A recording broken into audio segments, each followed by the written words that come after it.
Welcome to China in Focus. I'm Tiffany Meyer. Our top story, 20 new bat viruses have been found in China, 2 closely linked to deadly pathogens. But should we worry? We take a closer look at the possible symptoms and what the CDC says.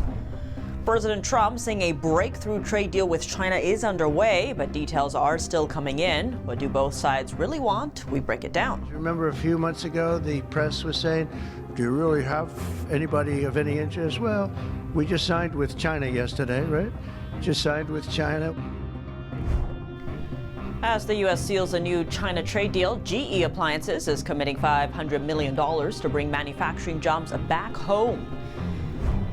And a former aide to 2 New York governors is accused of steering millions in COVID-era contracts to family-linked companies. What we know about the corruption charge.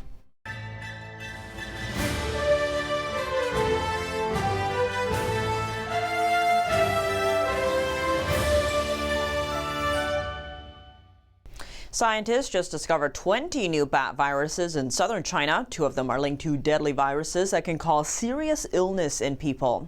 The viruses were found in bats in China's Yunnan province between 2017 and 2021. Through genetic sequencing, researchers identified them as new viruses.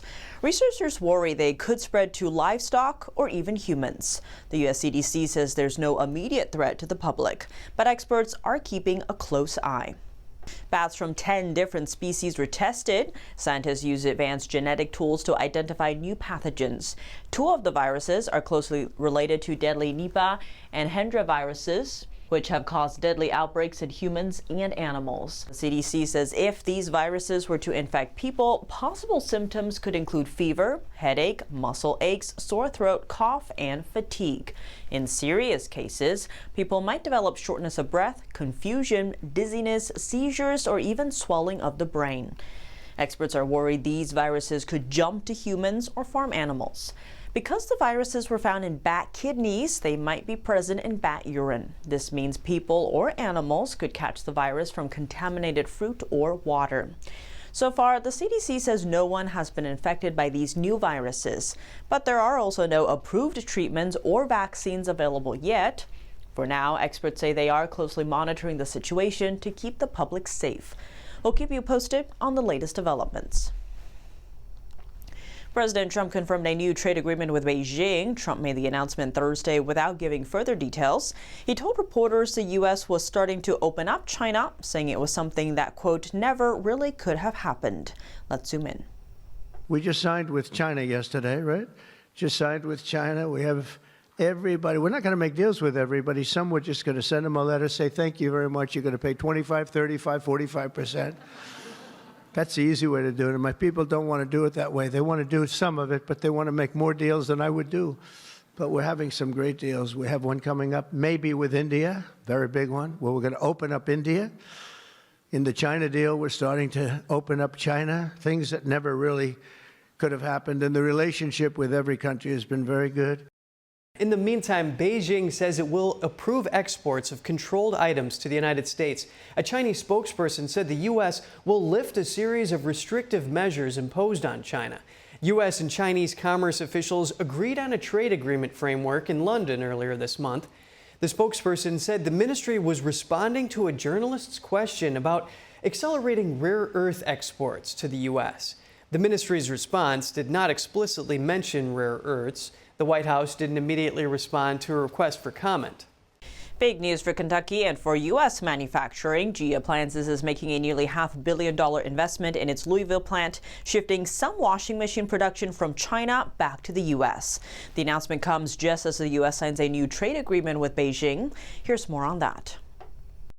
GE Appliances says it will invest $490 million to expand its washer and dryer manufacturing operations in Kentucky. GE Appliances was purchased by a China-based manufacturer in 2016. Officials say this move will bring production of more than 15 laundry appliance models back from China to the United States. Speaking alongside Kentucky Governor Andy Beshear, its CEO said the project will create 800 full-time jobs and establish what it calls its most advanced laundry production plant yet.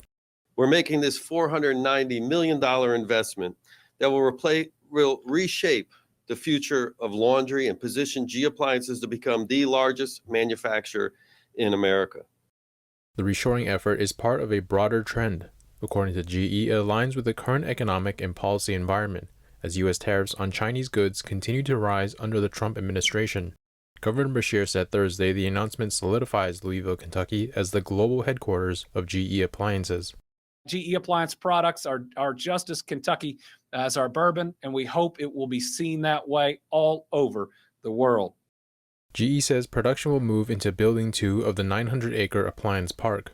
Officials say it will be completely redesigned and will feature state-of-the-art automation, robotics, and material handling technologies. Local leaders are hailing the announcement as a generational win.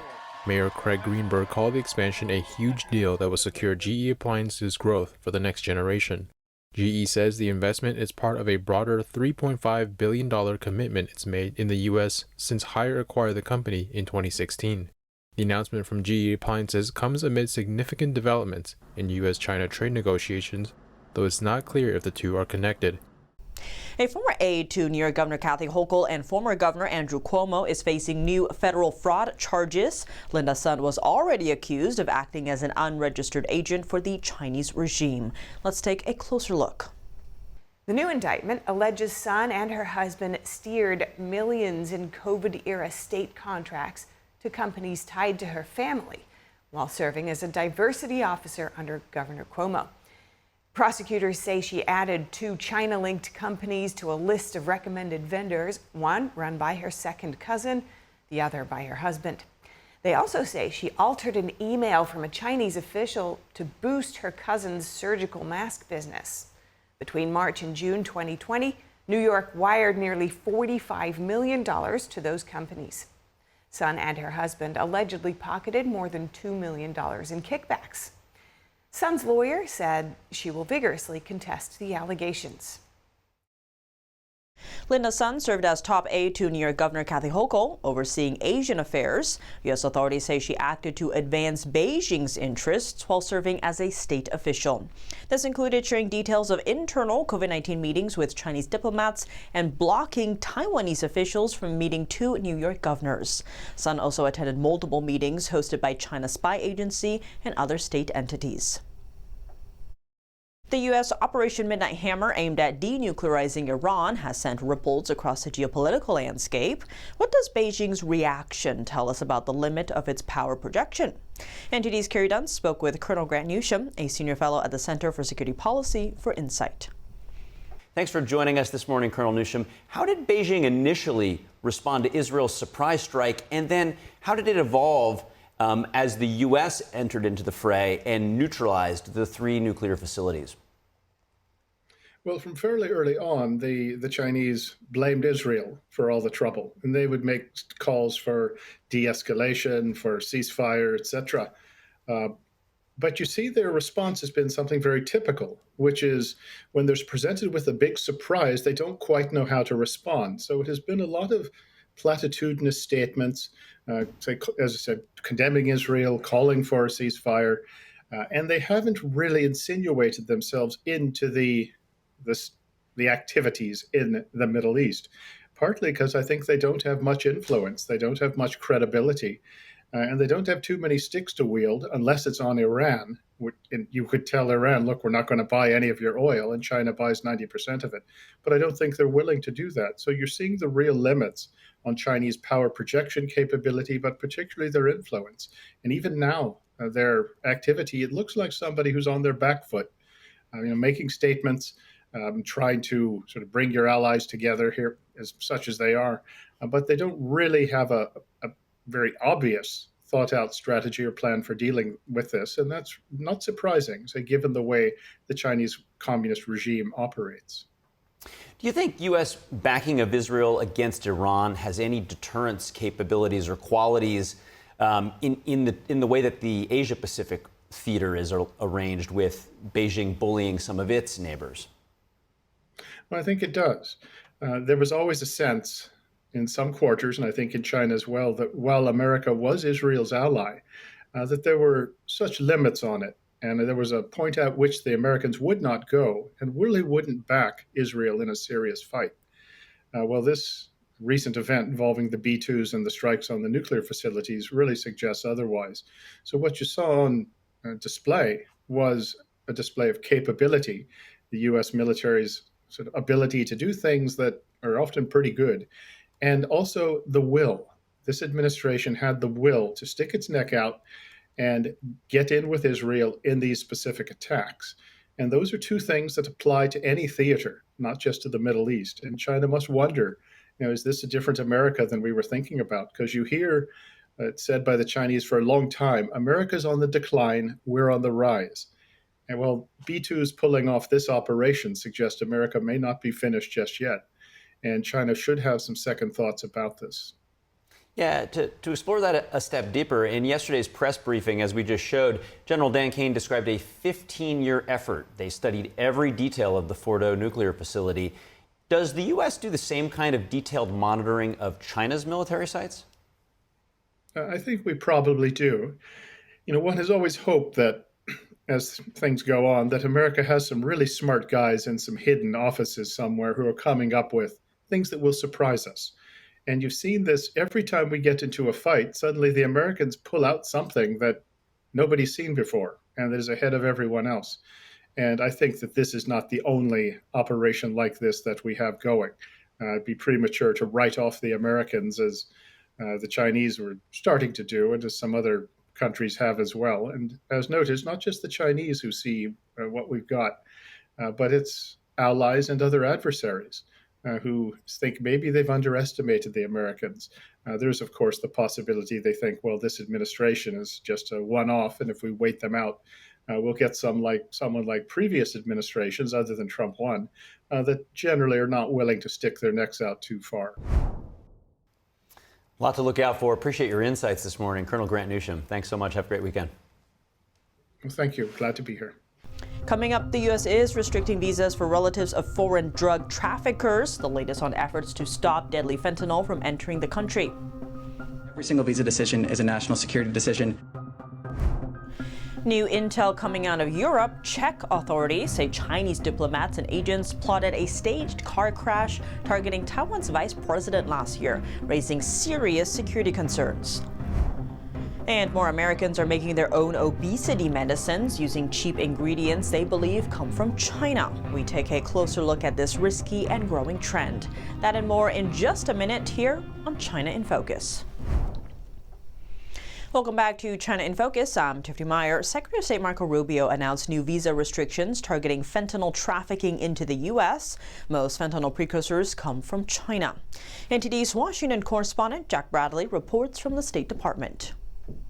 We will continue to use all necessary tools to deter and dismantle the flow of fentanyl and other. The State Department announcing a new visa restriction policy targeting family members and business associates of foreign drug traffickers. Now, this policy extends under a previous Biden administration era policy that sanctions these foreign drug traffickers. This will not only prevent them from entering the United States, but it will serve as a deterrent for continued illicit activities. Fentanyl has been the leading cause of death for Americans aged 18 to 44. In 2024, there were an average of 220 overdose deaths in the U.S. every year. Much of the fentanyl is sourced in China. The Chinese Communist Party subsidizes the manufacturing and export of fentanyl precursor chemicals, which make their way into the U.S.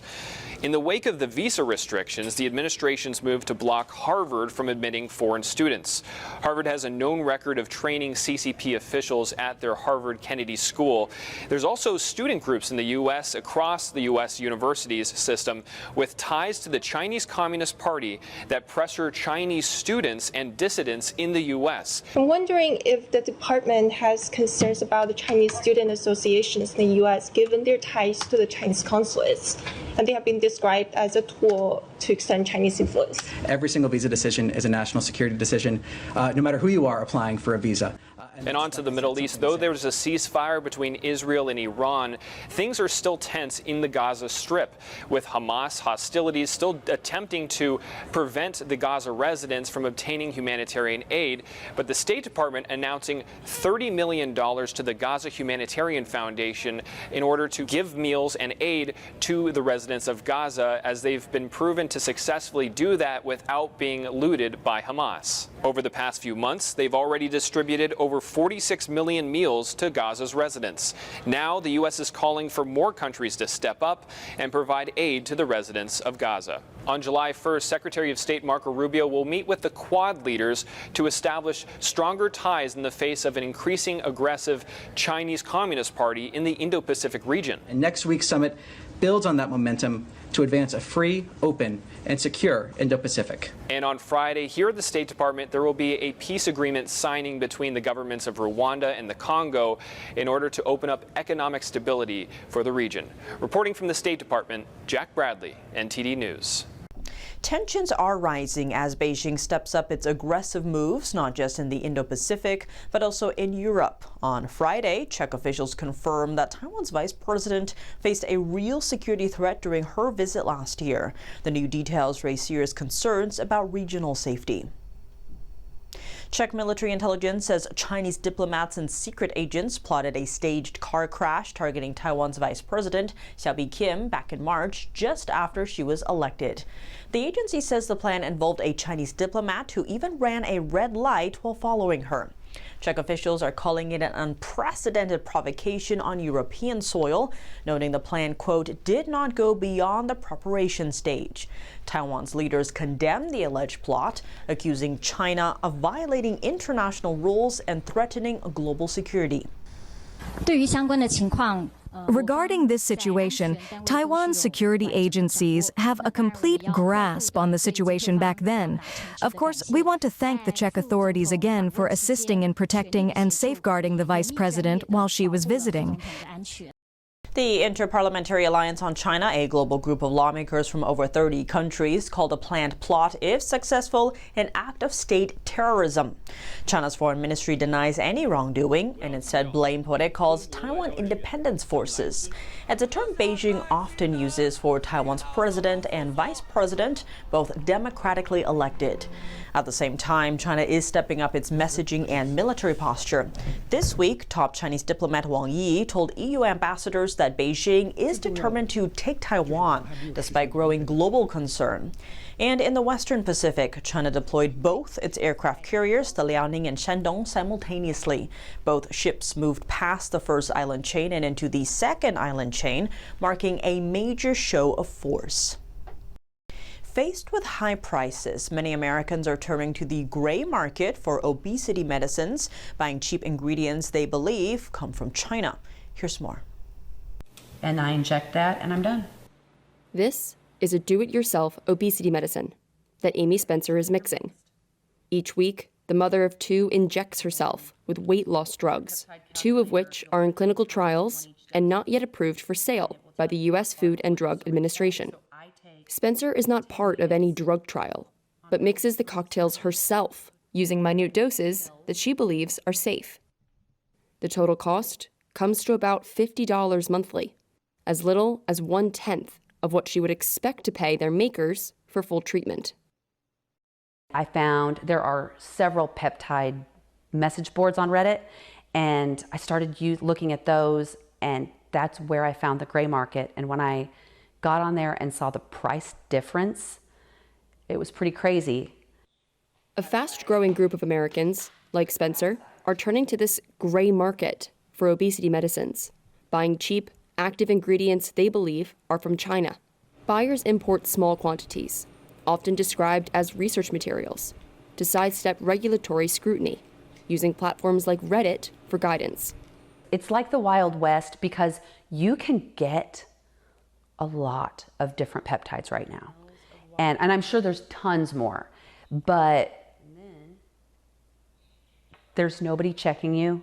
There's nobody making sure that you're doing it right. It's all you and your research and your numbers. It's a trend that drug makers Eli Lilly and Novo Nordisk, which makes Wegovy, says is dangerous as well as illicit.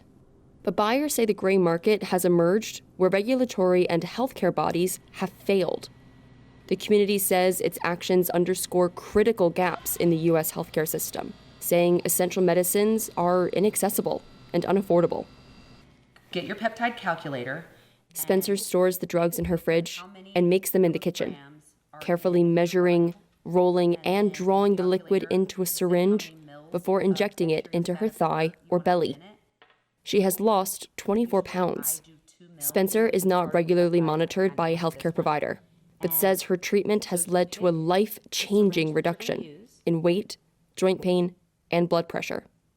Maybe on occasion, I might get the tiniest bit of nausea, but it is rare. And a lot of people will complain at the higher doses that some will get diarrhea, some will get constipation. There's all these different GI issues that they'll get. For the most part, when you microdose, it's not so much an issue. But getting the dosage right can be dangerous. She once got her math wrong and overdosed, resulting in several days of severe flu-like symptoms. Despite the blunder, Spencer didn't consider abandoning the drug. Drug maker Lilly said it had taken many steps to address patient safety risks posed by the increase of unsafe or untested tirzepatide, including filing lawsuits, educating consumers, and working with social media companies to identify and remove posts that promote unsafe products.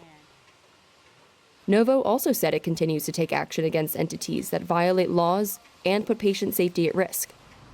The FDA said it urges consumers to buy from licensed pharmacies and avoid products of unknown quality, adding that it was actively intercepting illegal products at ports. On Reddit, I read about tirzepatide, which I was already taking through a local med spa, and learned more about peptides and what that market looks like online, and later found that I was buying it from a middleman, and you can buy it directly from China as well. 41-year-old Marie's voice has been disguised by Reuters at her request. Last year, she was on Reddit when she discovered links to detailed instructions for buying weight loss drug ingredients from China. A Reddit spokesperson said the site prohibits facilitating transactions involving drugs, and it had shut down a group found to be doing this. That's all for today's China in Focus. I'm Tiffany Meyer. If you have any feedback on the show or have something you'd like to see us cover, send us an email at chinainfocus@ntd.com. We'd love to hear from you. For round-the-clock original news coverage, visit us at ntd.com or download our NTD app. Thanks for watching. See you soon.